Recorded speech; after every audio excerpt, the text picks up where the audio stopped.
hello everybody out there, wherever you are in the world, and welcome to the AEC Hackathon, and thank you to the AEC Hackathon for having us. We want to tell you a little story today. It's a story time, so cozy up with a cup of tea or a cup of coffee, and we'll hopefully get to interact with you here in a little bit. But we wanted to tell you our story, the story of BuilderBox. It all really starts with a need. Necessity is the mother of invention, and it never rings more true than in our case. So my name is David Yarza, and back in 2014, I was almost 2 decades deep into a career at the intersection of technology and construction and design. And part of my daily routine usually included finding solutions for the teams that I supported to either design or build the world we live in a little bit better. And I was struck by news of an AEC hackathon in New York, and I lamented, how did I miss this? How did I not show up to that thing that seems like exactly the kind of thing that I should be at? So as soon as the second one was announced in Menlo Park at the Facebook headquarters, I signed up right away and I made my way down there. Now, if you're familiar with the live version of these hackathons, you know that Friday nights, they usually give you some beer and a microphone. And so thus armed with, a nice lager and a microphone, which is one of my favorite things to have in my hand other than beer, I took to the stage to talk about some of the challenges that I was facing. In particular, the fact that my digital life was so much better than my digital world, my digital work, excuse me. By this point in the timeline, cloud has come on board, mobile technologies have come on board, our digital life is great, and then we get back to the office and have to deal with email and Excel. So I ranted for a little while, and when I got off stage, Vishal came up and introduced himself to me, as he will introduce himself to you now. Hi everyone, this is Vishal Porwal.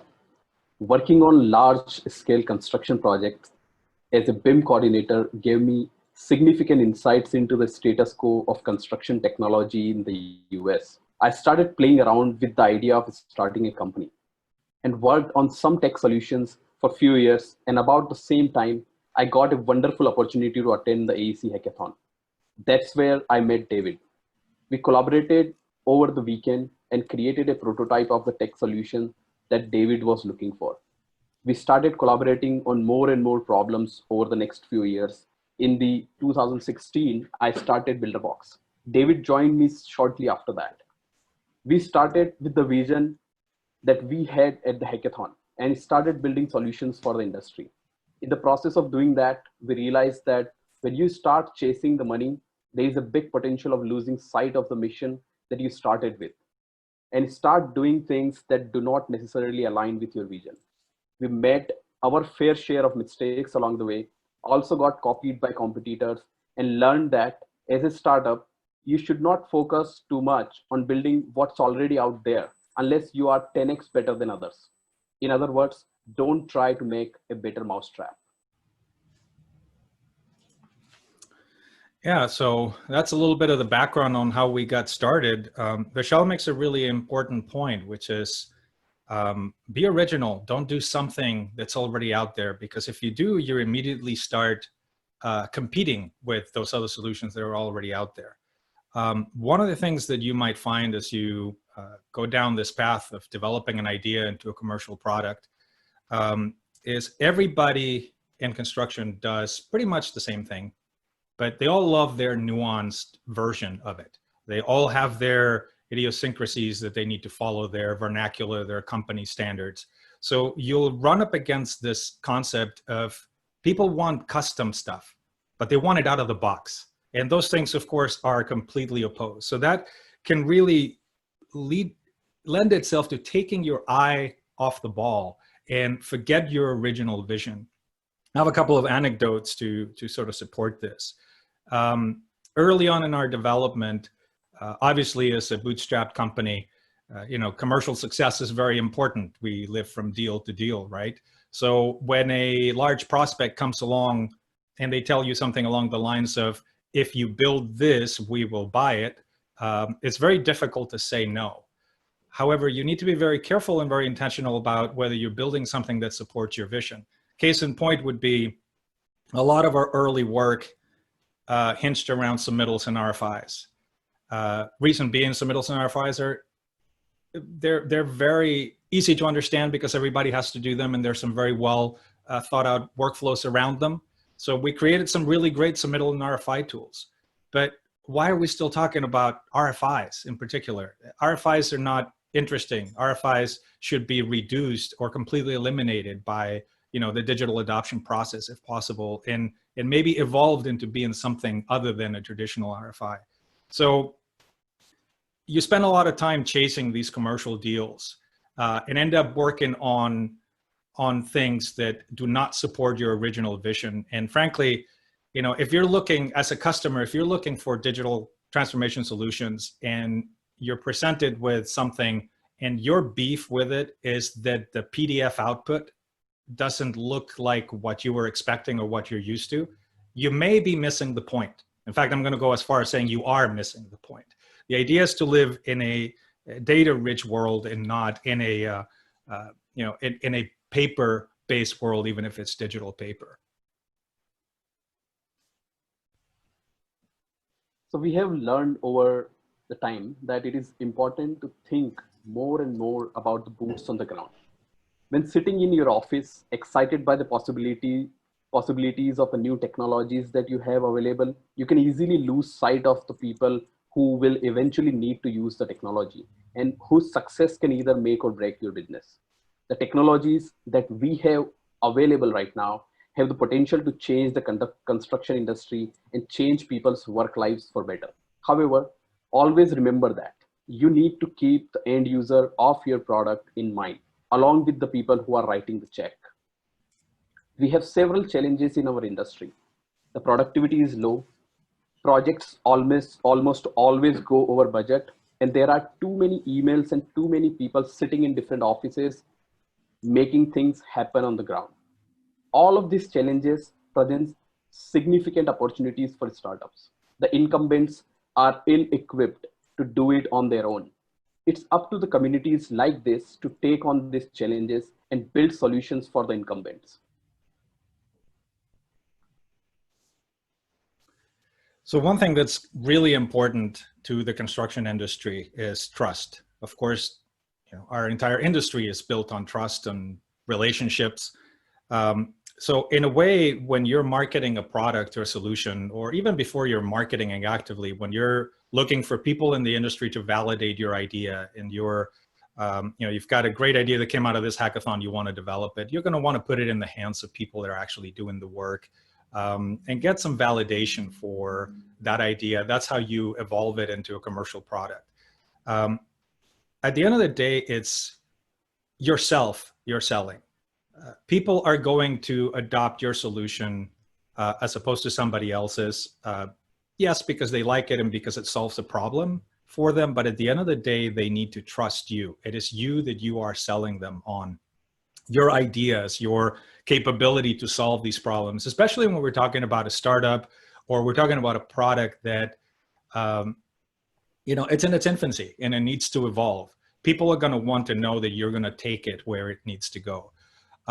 There's another aspect to trust that I think ties really well with the need for digital transformation in our industry. I like to explain to people sometimes when when I'm talking to people outside the construction industry and they talk about construction and all the different challenges in it and what a bad experience they've had with a contractor for their remodel or something like that. Our industry is built on contracts. At the end of the day, we call it a contractor, right? Somebody that manages contracts. Now, the purpose for contracts is not, I like to say it this way, I don't want to put a contract in place. I don't want to sign a contract with you because I don't trust you. I want to sign a contract with you so that I don't have to trust you and so that my interests are protected and the project's interests are protected, right?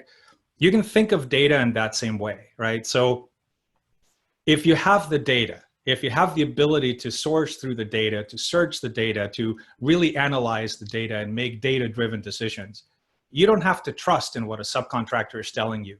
the work has been verified, right? So if there's a payment application and it's gone through its entire process of approvals, and there are some sensors on the site that have, reported that certain percentage of the work has been accomplished, you don't have to go back and verify, and it's not murky. It's very clear, and you can simply approve that payment application, and everybody's relationship is better because of it, right? So think of data the same way that you think of contracts. It's there so that you don't have to trust what somebody is telling you. It's easy to verify. Talking of data, the industry is still stuck in the file-based workflows. We understand that that's how most people in the industry have done things all their lives. But things need to change. The massive reskilling effort will be needed in order to upgrade the tech skills of industry professionals and develop new mental models that keep data at the center. And I'm pretty confident that this can be done because the same people have already made the transition in their personal lives. I wonder how the enterprise tech solutions of the future will look like, with the kids growing up with all kinds of amazing gadgets and technologies we have available in our homes these days. I don't know the answer to the question, but I can tell you that there will be several stepping stones to get to the future that we want. Becoming a data first industry is one of those steps. For people who have already started with putting data first, thinking about signal and noise becomes important.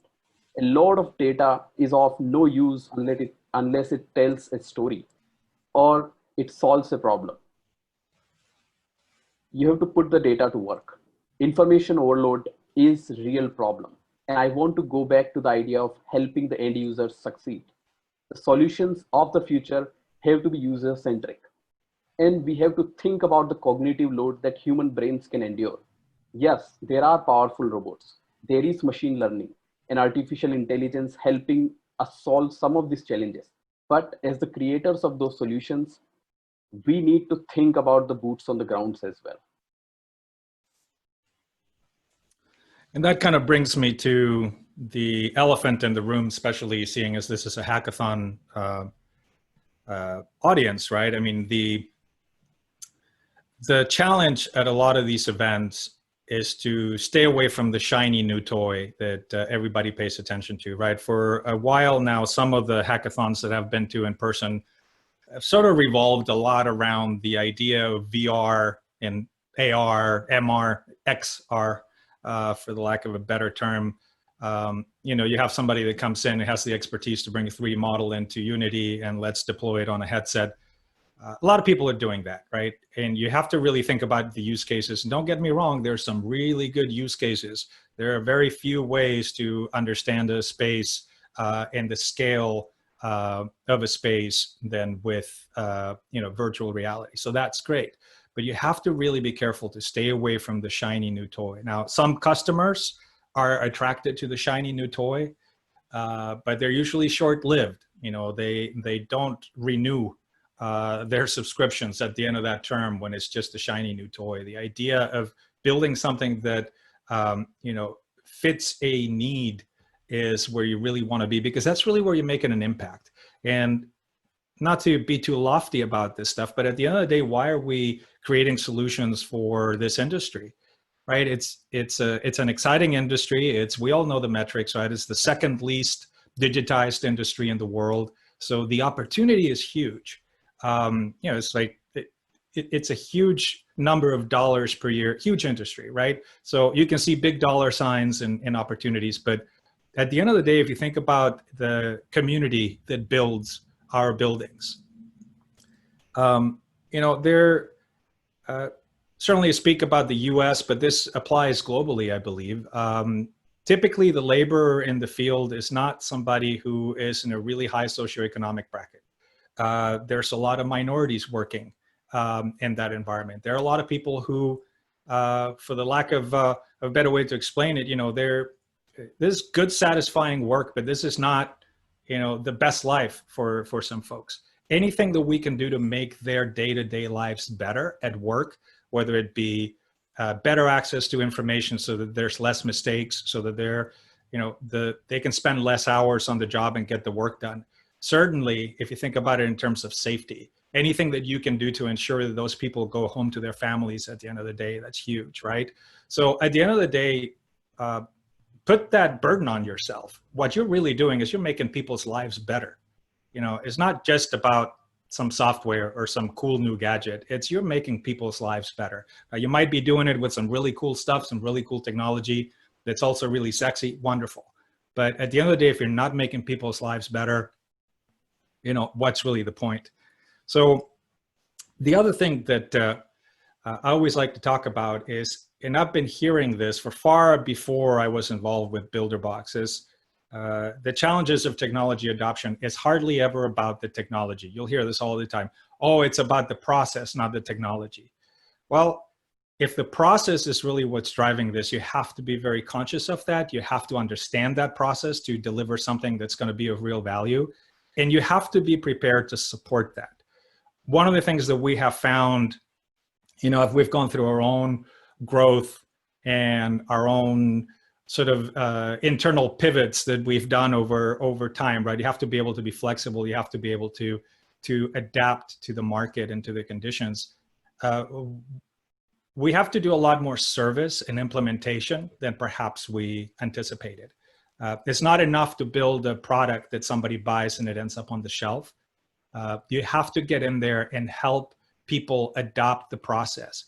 And, you know, people always say, well, I want the solution that matches my process. Well, then you're not changing anything. I mean, if you want to swap out, you know, brand X software for BuilderBox to do the same thing you were doing with brand X the exact same way, I would argue stay with brand X.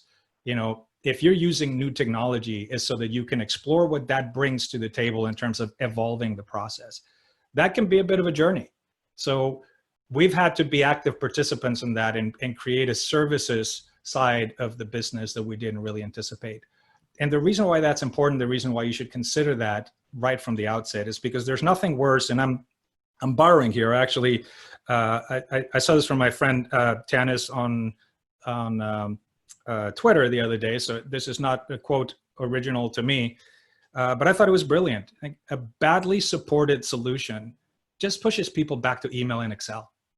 So there's nothing worse than trying to use something and seeing the promise of it, but you can't quite get it, and you can't quite get others on board. So you end up reverting to sending the emails and the Excel spreadsheets and the attachments. So that's a really important point to me.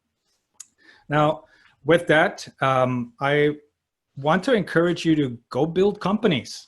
You know, you have good ideas, you meet good people, you start developing stuff that's exciting. Now, you don't have to, you know, go off and set out on your own on day one, right? But if you don't build it, who will? You know, stay in touch after this, collaborate, continue to evolve your ideas, and don't be afraid to reach out to others. I mean, we're here. You could build something on top of our APIs. You know, reach to people that have been through this journey before in the market and can bring something to the table. Don't be afraid to form a board. Don't be afraid to use the equity. You might not have cash, certainly not at the beginning, but you'd be surprised what people do for a little piece of the pie. And that's a really great tool that you have at your disposal. However, I will pair this with the conversation about getting funded. As you do all that, make sure that you stay true to your vision, right? You might very well attract some funding, but somebody that's very used to software as a service in the commercial consumer space, and they're expecting 1 million users by 3 months from now, you're probably not going to get that in our industry. We're a big industry. We're not 1 million users in 3 months industry big, right? So I would say go for it. Do it. You have great ideas, put them out there. Be willing to fail and learn from those ideas, and hack it till you make it. And you know, that's our story. We hope that you've enjoyed it. We hope that you've learned something from it. And we were trying to keep this short and sweet and open it up and maybe interact with the audience, answer some questions, and hear from you and collaborate with you. So thank you for having us. This has been great. Thank you, everyone. Thank you. If you have questions, just a reminder, please put them in the chat panel or the question and answer panel. You may find them on my computer. It's at the bottom of the screen. But please do post your questions and we'll read them and get them answered. I just want to say that this is a fabulous story, and it really resonates with me. I'm a product manager, and that need to create something that brings value that users actually need and not recreate, or as they say, don't reboil the ocean, is really a very powerful statement. Not a lot of people think that way. And I remember when I learned that, it could totally change my way of thinking about product and building things. So just wanted to call that out. There's one question. What is the hardest part about being an AEC tech startup? Everything. I want to give Vishal an opportunity to answer this one as well, as he's been going through the journey longer than I have, even though, I mean, this has been a 6+ year journey for us, you know, in many different guises. But I think the hardest thing really is what you were just talking about, right? And what I was alluding to, of staying true to what the vision is that brings the value and not getting distracted by the many things that rightfully so take up bandwidth. You know, starting a company is not easy, nor is it cheap. All of a sudden there's a lot of pressures on you, and there are things that at the end of the day you have a mortgage to pay or rent to pay. So it's very easy to go down the path that appears is that if they build it, they will come, right? Or if you build it, we will buy it. I can tell you, we have spent some money on development on promises that never came true. People that even though we bought it, or even though we developed it, they didn't buy it because, quite frankly, they weren't ready. I'd like to think that they weren't cool enough for it, right? I mean, this is, at the end of the day, digital transformation, changing the world is not for everybody, if I may. But it does take an innovative, curious mind to push process forward, whether you're creating a company or whether you're deploying a new technology at a large enterprise. It's not an easy thing to do. And for us to try and chase those things, it is very difficult. And I'm getting around in a very long-winded way of answering the question. What's really the most difficult part about being a tech startup in the AEC world is saying no.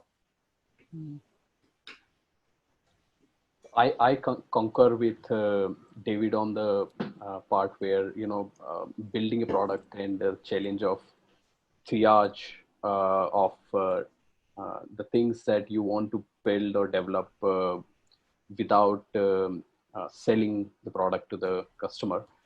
That is a big challenge, and that happens, I think, with most tech companies, as far as I have learned from other startups and other tech companies' stories. If we talk specifically in construction industry, then a lot of the technology is running ahead of the industry, and you know, like being the least digitized industry in the, you know, like among every other industry is not the pleasant thing to have.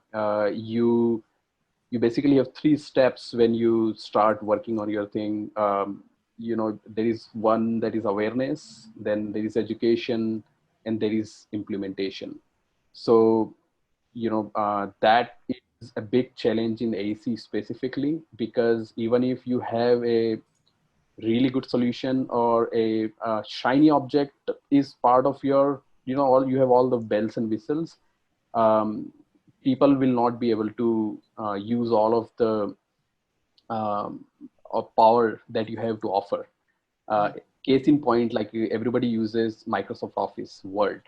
97% of people never change any setting in their status quo software, you know. And if you start looking into software development, we on daily basis get so many requests for small features here and there, and we do address quite a bit of those reasonable requests. And those are this kind of features that 97% of people are not going to change. So, like that is one important thing to think about. And, like the user interface less technology, maybe, with AI and machine learning is coming up. All those things are available. The technology is far ahead of where the industry is. A big part of, people like us need to also do is on awareness and education part in a big way. So we can reskill people, and we can basically bring people to the mental models that we are working with. Right. Good. So another thing that resonated with me while we wait for more questions was how you said that you have to be okay with failing, which is another thing that, people don't think of as a good opportunity, but that's where learning comes from. So wondering if there's anything that stood out to you during your journey where it didn't go quite as well and you've learned and pivoted, or any advice for people who are looking at starting their own company and how to deal with things that when it doesn't go right or when it doesn't go as expected. Yeah, I think that that's a pretty big challenge, right? I mean, and when failing never feels good, and what do you do when you pick up the pieces and move forward and maybe change direction a little bit? I think that, we've had, I don't think in our journey we have any like big failures. We have a bunch of little failures of things that we were trying, like, for example, kind of not to get in the weeds, but just the way that you sign up to our platform was originally something that was very reminiscent of any consumer SaaS product, where there was a web portal, you could go on there and you could sign up. And we thought, hey, we're going to flood the market. We're going to get a lot of people come in here and they're going to try the free version of this. And they did.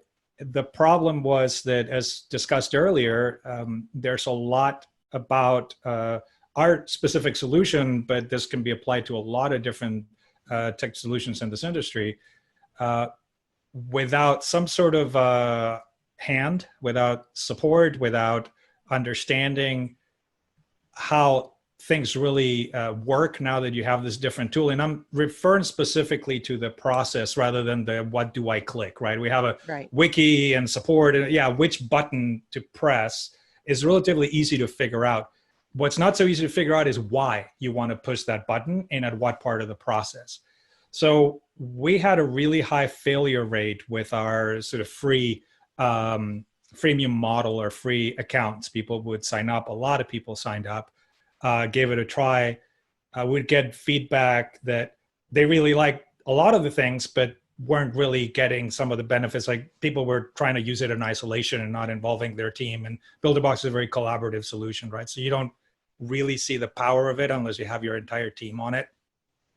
And that's one particular example, right? And so you're going to have these little failures along the way. So in our case, we changed the way that you onboard onto the platform, and it became a different sales model, quite frankly.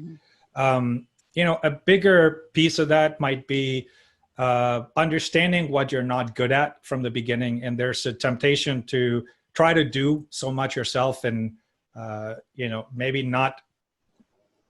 maybe not slice the pie up in too many small pieces and try to do a lot of things yourself, especially if it feels like you can. But, we know what our background is, we know where we come from, and maybe we're not, I may not be the best person to run a sales team, for example. Not my expertise, not what I have, 2+ decades of experience in. So allowing other people to come in, broadening out the base a little bit. I think that I still maintain that because we did a lot of things on our own and suffered through it on our own, we've gotten to a point of maturity that our vision and our idea is far along enough that we can bring in some pretty strong opinions and we can bring in some strong leaders behind, and we don't feel nervous that that's going to change. In fact, I think we didn't really make it part of the story, but we're, we are currently undergoing a little bit of another pivot. again, another one of these small pivots that I'm talking about, which actually brings us a little bit more in line to what our original vision was on the AEC Hackathon that Vishal and I met at. We've gone down the path of creating something rather broad that solves a lot of issues, but that has put us in direct competition with people that, quite frankly, have much, much deeper pockets than we do. And we sort of looked at ourselves like we should be working with those people, not against those people, and focusing on the things that nobody else is doing, the technology that nobody else has put out there. And it really kind of is what we first talked about. At that hackathon, we won a special award from the Open BIM Alliance, the Smart Building Alliance, for the work that we did. And while the backbone of BuilderBoxes remained very much recognizable from that original hack, we've done a lot of things around that now we're looking at reining in a little bit and maybe focusing a little bit more on the original vision. So those are a couple of examples of mistakes. I don't know that they're big mistakes. I don't know that they're little mistakes, but whatever they are, you have to be able to learn from them and say, let's move forward. Let's apply this lesson and continue to evolve. And it's a continuous improvement process. Right. And one of the question the attendees actually posted that it's fail is first attempt at is learning. So that's a very good point to make. Yeah. You have a couple of questions here along the same lines. So one attendee, Melissa, says it's a great story. Congratulations. Thank you for your suggestion to build off BuilderBox API and for stressing the point of being creative. While they're drafting their first their financials, they had a couple of questions that came up through your presentation. How many people are on your startup team? How many years and months of sweat equity before you accepted your first round of funding? When did you hire your first employee, and how many founders are still on board? That's a very interesting question. So our team got up to 13 at the top. Now it's sort of ebbed and flowed over time. We have 2 original founders who are here with you today that are still they're still active participants in this product, in this venture. We actually are a little bit of an anomaly in this ecosystem, in that we did take on a round of funding, but I would call it friends and family. Otherwise, we bootstrapped and have been supported by customer revenue. Now, that's a little bit unorthodox. It speaks a little bit to that idea of trying to hold on to things maybe a little bit too much.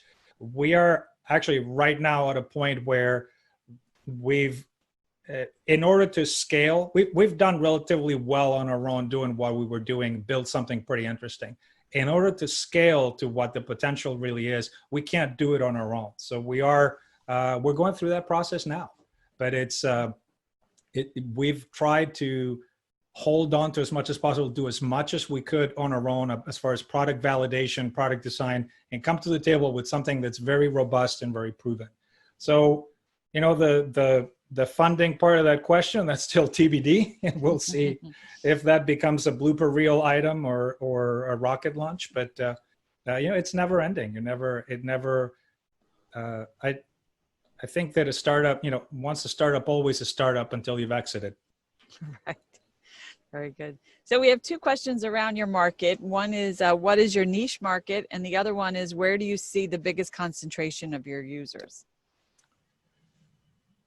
I think both of those questions are somewhat related as far as what the answer is concerned, because of what I mentioned of having to do quite a bit of service and quite a bit of hand-holding, if you will. And also because of the relationship nature of our industry. We have, with some exceptions, not everybody's around here in our neighborhood, but located in both Seattle and in Indore in India. And we've got customers in both areas. Certainly the US is kind of where the largest concentration of our customers are. Pacific Northwest specifically, because that's where my network is. That's where relationships are.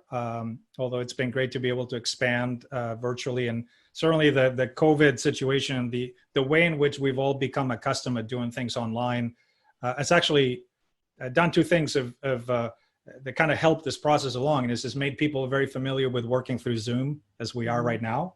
And it's also demonstrated the need for connected solutions regardless of where you are geographically, right?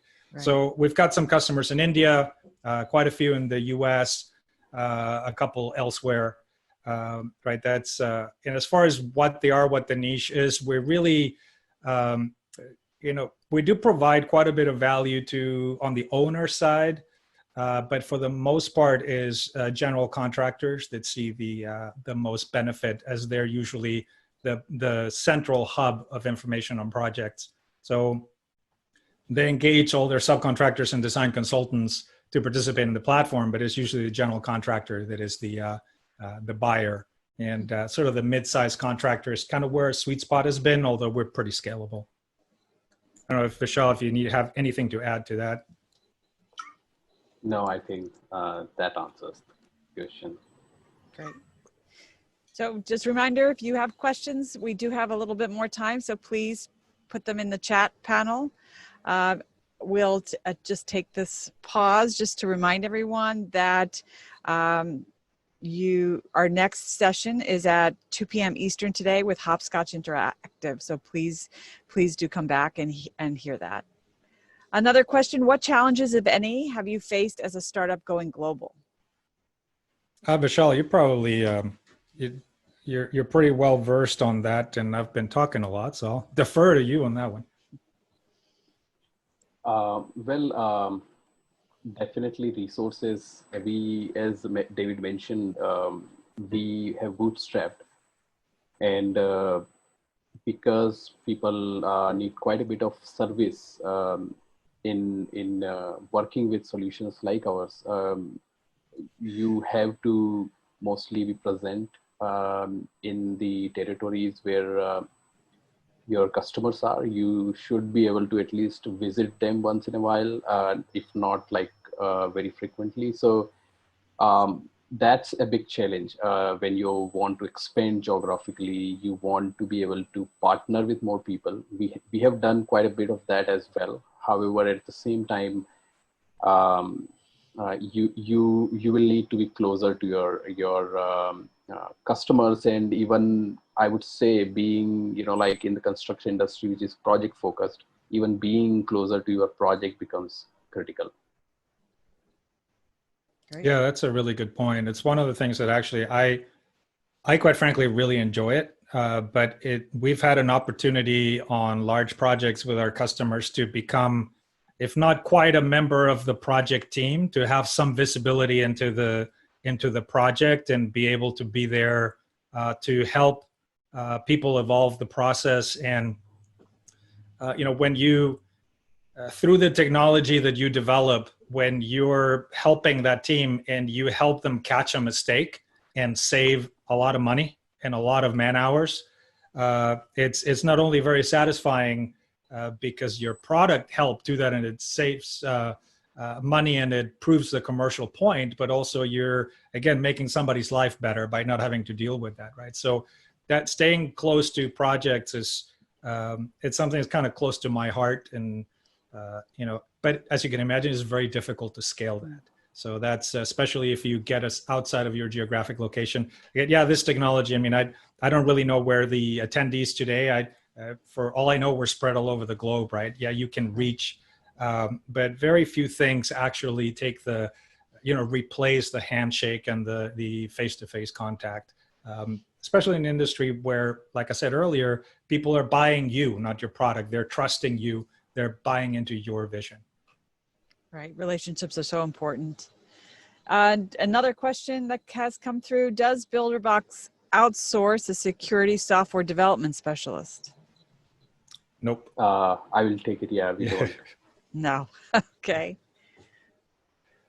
Anyone else? Oh, here's another one. As a previous hackathon team, what do you suggest to teams regarding how to handle IP developed at the event? How did you approach this? Yeah, that's a very interesting question. There's a book that Vishal bought me on a trip to California. He snuck off and went into a Barnes and Noble and came out and gave me a gave me a book that was really great, and I wish that I could remember the name. Vishal, you probably know, but there, you know, the idea behind it, what you're creating is what the value is, right? You don't have customers, you don't have cash, you don't have hardware resources or real estate or anything like that. You have an idea. Well, it's pretty difficult to sort of like break that up and, okay, who came up with this and who came up with that? At the end of the day, you kind of have to think about it almost like a construction project. It's not the architect's data, it's not the contractor's data, it's not the engineer's data, it's the project's data. So, you know, in our case, because Vishal had done some legwork before I joined in, you know, we just negotiated what we thought, what slice of the pie was fair for each one of us to have, and a good relationship among founders is very important to do that. And then just like I alluded to before in a slide, Vishal and I put together some really good startup documents that spelled all this out in ink on paper. Again, not because I didn't trust Vishal, but so that I didn't have to. And that having sort of that legal framework in place frees you up from ever having to feel like you're being taken advantage of or somebody else in the team feeling that way.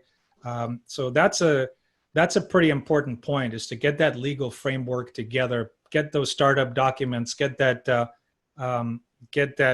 intellectual property and non-competes and non-disclose and all those bits and pieces, and get some legal help to do that is really not that expensive to get it done right. That's really, really important. Vishal, I'm sure you have something to add to this one.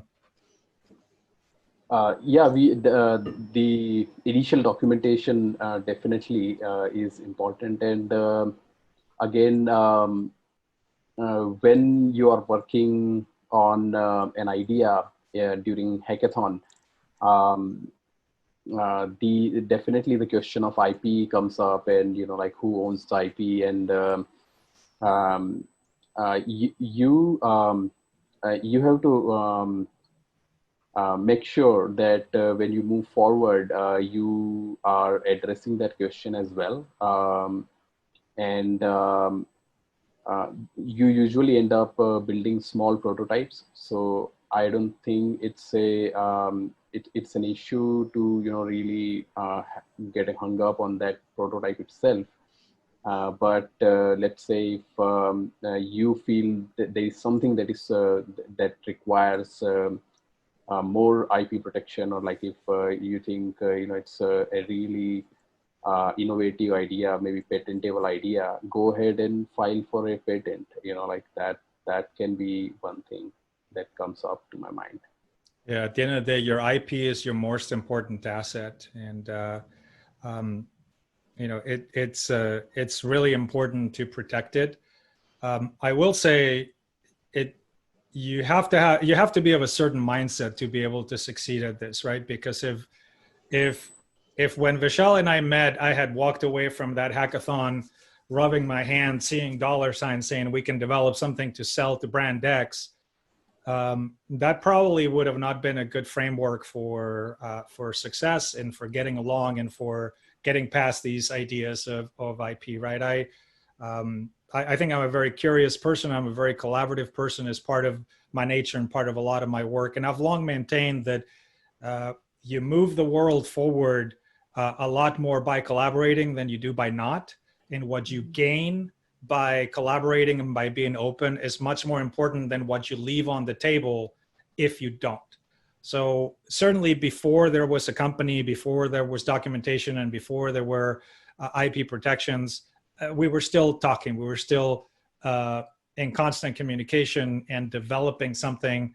And I wouldn't necessarily say it was, the goodness of my heart. It was because I was solving a need, and Vishal was in a position to do it. So I would give him whatever information he needed and help him design whatever, give him whatever information to design the solution that we were needing. So at that point, I was not necessarily thinking about protection for the IP that I was generating with my ideas. So you have to kind of keep that in mind.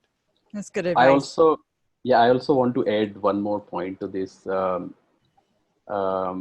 as is also said a lot of times in startup world, your initial idea is most probably wrong. When you go, it will fail basically first time it touches the market. So that is another thing, like it's what you are doing at the hackathon is just the inception of this is a good opportunity, I would say, to collaborate with people and make, meet up with your future colleagues maybe, and find out, like, brainstorm ideas, and like, you will not come up with the final idea at the hackathon, but you will have to keep working on it. It's it's not like few weeks or few days of work. It's years of work that will go into building a company if you want to get out of it, building company. Great. Yeah, we're 6+ years at this point since we first met at the hackathon. That's great. Great advice. Just a reminder, if you have any other questions, we do have a few more minutes. There is one that came up along the same lines about the IP protection. Curious if you hired an attorney or did you draft a simple agreement on your own?